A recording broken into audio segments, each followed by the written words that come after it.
بسم الله الرحمن الرحيم. إن الله وملائكته يصلون على النبي يا أيها الذين آمنوا صلوا عليه وسلموا تسليما. اللهم صل وسلم وبارك على سيدنا محمد في الأولين، وصل وسلم وبارك على سيدنا محمد في الآخرين،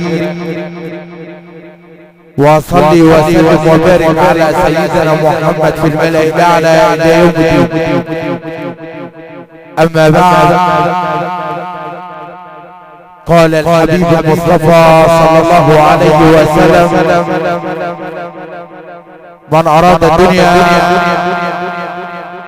فعليه بالقرآن، ومن أراد الآخرة فعليه بالقرآن، ومن أراده معا فعليه بالقرآن. صدقت يا سيدي يا رسول الله. أيها السادة، نعيش سويا مع آيات بينات من الذكر الحكيم،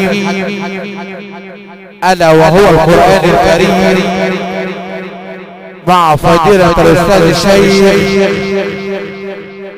مقرئ الإذاعة والتلفزيون، مقرئ العالم العربي والعالم الإسلامي،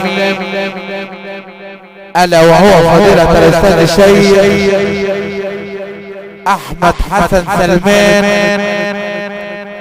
القارئ والمقيم بكفر المحمدية، مركز ومدينة بركة السبعة، محافظة المنوفية.